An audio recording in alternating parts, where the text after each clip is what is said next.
Assalamualaikum warahmatullahi wabarakatuh. Ketemu lagi dengan Bapak Agustono. Dalam video pembelajaran kali ini, Bapak akan melanjutkan dari turunan fungsi yang ketiga. Lanjutan dari yang kemarin, turunan fungsi yang kedua. Ya kan?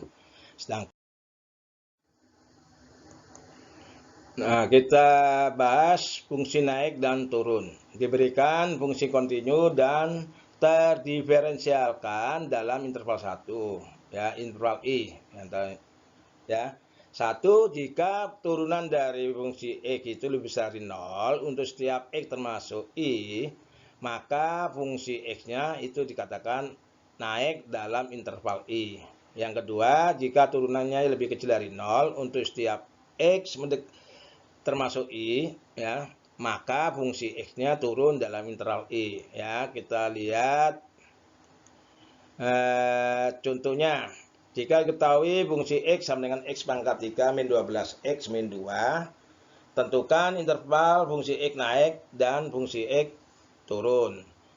Nah, jawabnya kita selidiki bahwa fungsi X itu X pangkat 3 min 12 X min 2. Syaratnya naik harus lebih besar, maka kita buat 3X kuadrat min 12, ya, itu turunannya lebih besar dari 0.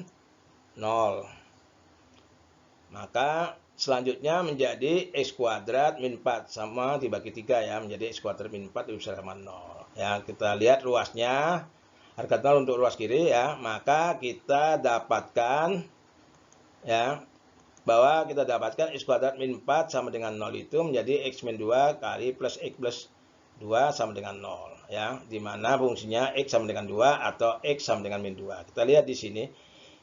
Dari gambar ini kalau kita masukin min 3, lebih kecil dari min 2 itu min 3, itu hasilnya positif, ya.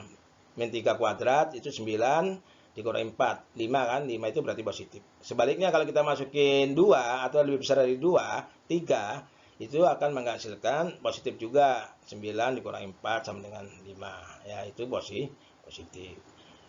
Maka, ya, untuk fungsi X atau jadi untuk fungsi X naik pada interval X lebih besar dari 2 atau X lebih kecil dari min 2. Sebaliknya kalau fungsi X itu turun, maka pada interval yang di tengah sini, ya. Yang di tengah sini, ya. Di sini, di tengah sini. Itulah itu X lebih besar dari min 2, lebih kecil dari 2.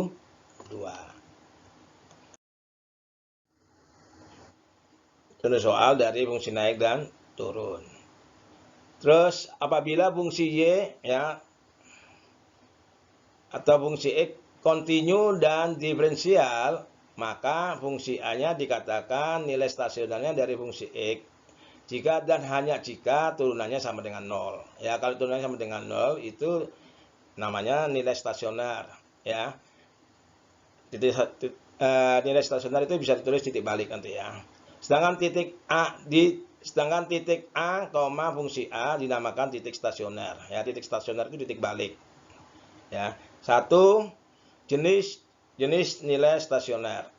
Ya, jika turunan pertama lebih kecil dari 0 atau negatif dan turunan pertama untuk A plus, ya, maksudnya A min itu nanti kita jelaskan kurang dari A kalau A min, kalau A plus itu lebih dari A, itu lebih besar dari 0.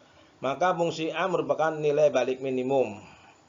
Ya, nilai balik minimum. Jadi kurvanya menghadap ke atas tuh. Sedangkan yang B, jika turunan pertama A untuk A-nya minus lebih besar dari 0 dan fungsi turunannya A-nya positif lebih kecil dari 0, ya. Kebalikan dari yang A ini, ya. Maka A itu merupakan titik balik maksimum. Itu kurvanya menghadap ke bawah, ya, kayak huruf N. Yang pertama kayak huruf U. Yang C, jika fungsi A minus, ya, dan turunannya A plus bertanda sama, ya, maka fungsi A merupakan titik belok horizontal, ya. Jadi titik belok horizontal. Keterangan, ya, di mana turunan A minus itu artinya fungsi X untuk X yang kurang dari A. Sedangkan turunan yang untuk A plus artinya fungsi X, turunan fungsi X, ya, untuk X lebih dari A. Contohnya, ya, tentukan nilai stasioner dari fungsi X sama dengan 1/3 X pangkat 3 min 5/2 X pangkat 2 min 6X plus 7.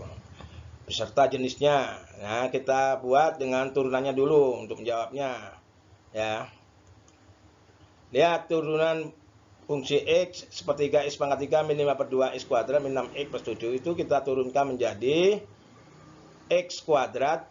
Kenapa X kuadrat? 3 kali 1/3 kan AB 1 kan. Berarti pangkat 3 turun 1 X kuadrat. Ya.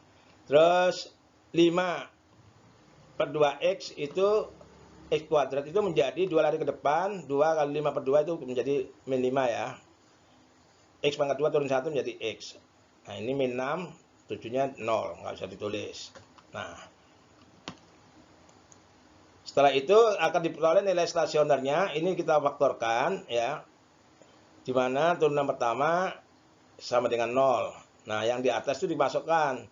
X kuadrat min 5X min 6 sama dengan 0 itu difaktorkan menjadi X min 6 ditambah X plus 1.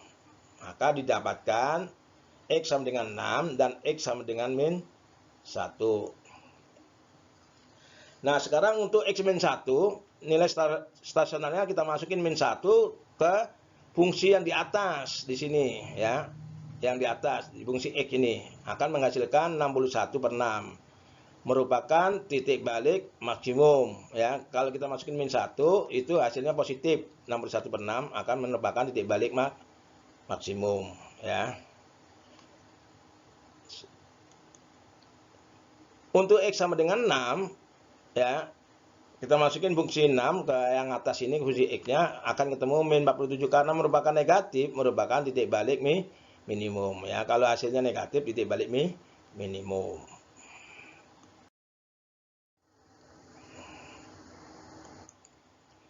Yang kedua, nilai maksimum dan nilai minimum di suatu interval tertentu. Untuk mencari nilai maksimum dan minimum sebuah fungsi dalam suatu interval tertutup dapat digunakan langkah-langkah sebagai berikut. Ya, A. Tentukan nilai-nilai stasioner untuk nilai-nilai X yang termasuk dalam interval. Yang B. Tentukan nilai-nilai fungsi di ujung interval. Yang C.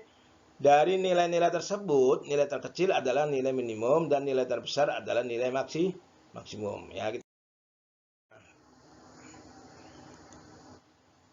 nah, sekarang yang dimaksud titik belok. Satu ya, titik belok. Titik A, fungsi A ya. Dikatakan titik belok dari fungsi X jika turunan pertama dari A itu sama dengan 0 ya. Turunan kedua, yang B, turunan kedua dari A itu sama dengan 0 ya. Tanda petik 2 ini namanya turunan kedua ya. Di mana turunan kedua fungsi X adalah turunan pertama dan turunan fungsi X adalah turunan kedua dari fungsi X ya. Atau titik A, FA dikatakan titik belok dari fungsi X jika turunan pertamanya sama dengan 0. Yang B, fungsi A negatif dan fungsi A positif sama-sama positif atau sama-sama negatif. Itu titik belok ya, jadi sama-sama negatif.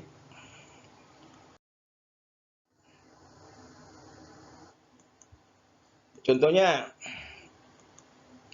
tentukan nilai maksimum dan nilai minimum fungsi X 3X pangkat 5 min 5X pangkat 3 pada interval ya. Lihat nih intervalnya. X lebih besar sama dengan min 1, lebih kecil sama dengan 2. Nah, kita lihat jawabnya, nilai stasioner diperoleh, fungsi turunan pertamanya sama dengan 0. Berarti kita lihat turunan pertama sama dengan 0, maka menjadi 15X pangkat 4 turun dari 3X pangkat 5. Min 15X pangkat 2 turunan dari 5X pangkat 3 sama dengan 0. Semua kita bagi 5 ya. Kita bagi 15 maksud saya. Maka menjadi X kuadrat X pangkat 4 min X kuadrat ya. Nah, setelah itu kita dapatkan di sini X kuadrat X min 1 plus X min 1. Nah, di situ kita dapatkan harganya adalah min 1 dan 1 yang mencapai maksimum untuk X min 1 dan X sama dengan 1 ya. Nah, kita dapatkan fungsi X min 1. Ya, karena masuk di interval sini min 1, kita masukin ke sini. min 1 kuadrat, pangkat 5 itu min 3. Ya. Min 1 pangkat 3 itu min kali min plus. Jadi min 3 ditambah 5 akan menghasilkan 2. Karena positif akan mencapai maksimum. Ya. Untuk fungsi min 1. Terus fungsi X mempunyai titik belok untuk X sama dengan 0. Ya, kita masukin 0 ke atas. Itu sama dengan 0. Ya. 0 dikurangi 0 sama dengan 0. Ya, hingga titik beloknya 0,0. Selanjutnya fungsi X mencapai minimum untuk X sama dengan 1. Kita masukkan fungsi 1 ini ke atas ini. 3 dikurangi 5 ketemu min 2. Maka mencapai titik balik minimum atau mencapai minimum untuk X sama dengan 1. Ya, yang penting dalam interval ini ya.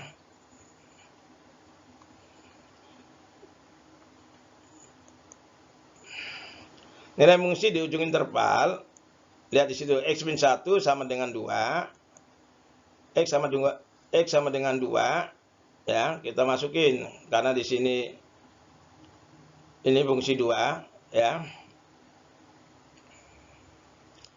Ini 2 ini yang kita masukin, ya 2 ini kita masukin maksimumnya. Jadi kita masukin ketemunya 2 pangkat 5 itu 32 kali 3 96, ya. Kita masukin 2 pangkat 3 8 sampai 40. 96 dikurangi 40 menjadi 56. Ini kita lihat. Jadi nilai maksimum 56, nilai minimumnya 2. Ya, karena tadi maksimumnya di sini ada 2 titik min 1 ya, ketemu 2 min 1 ini. Terus di sini nggak ada yang besar itu paling 2, batas pojok intervalnya masukin 2, maka maksimum jadi 56. Ya.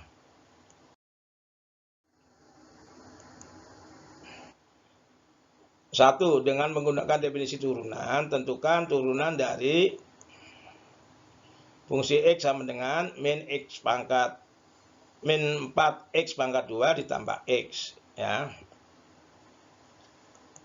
Nah, kita lihat definisi turunan adalah turunan pertama X plus H min fungsi X dibagi H. Maka kita dapatkan X fungsi H-nya dulu menjadi min 4 kali X plus H dalam kurung kuadrat ditambah X plus H dalam kurung. Maka kita dapatkan X plus H sama dengan min 4X kuadrat min 8XH min 4H kuadrat plus X plus H. Ya. Nah, kita dapatkan min 4-nya habis.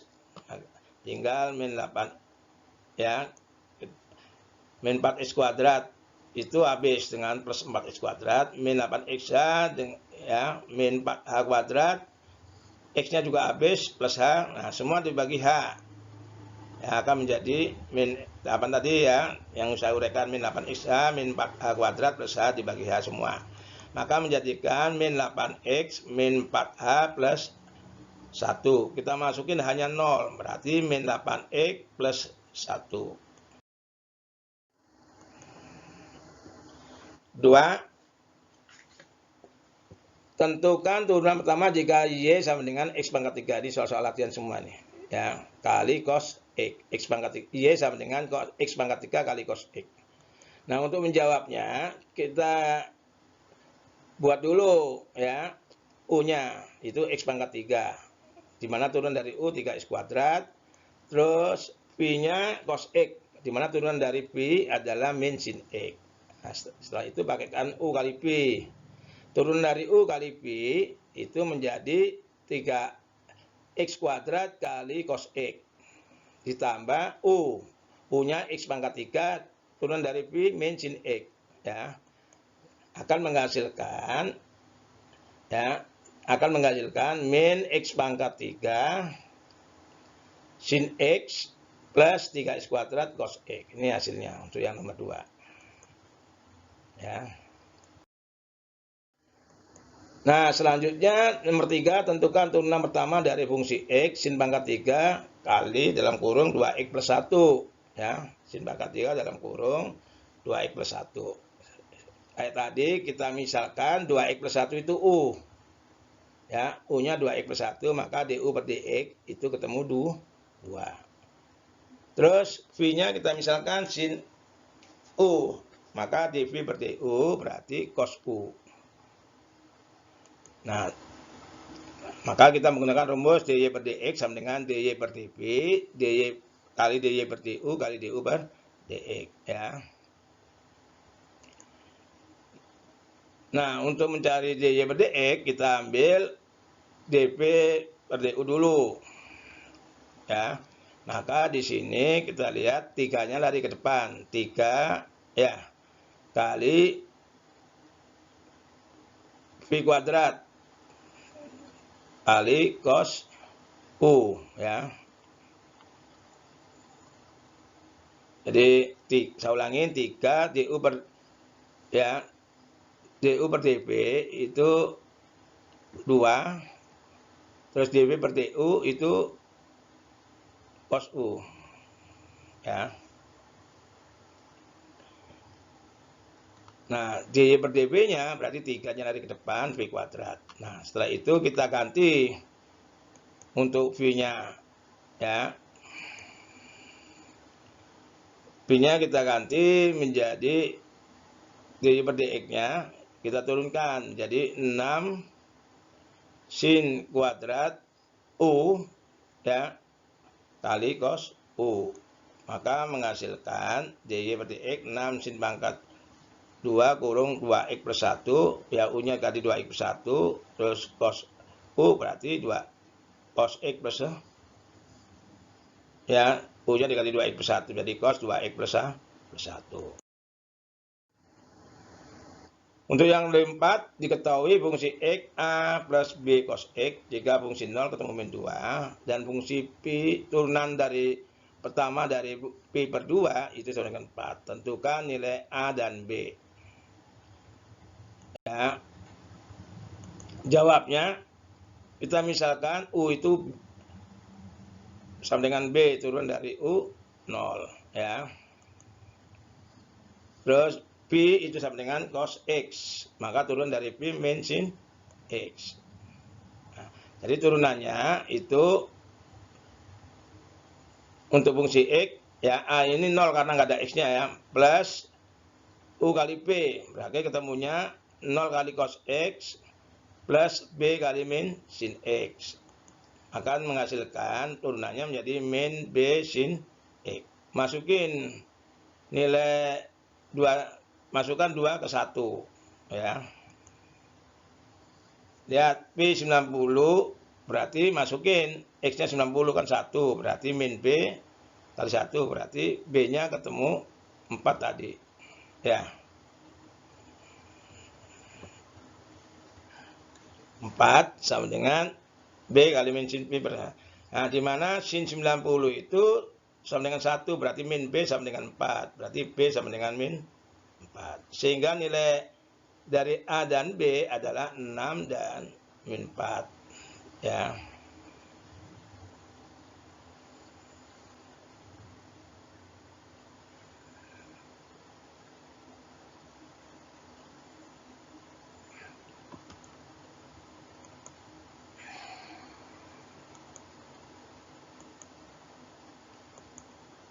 Nah, lihat.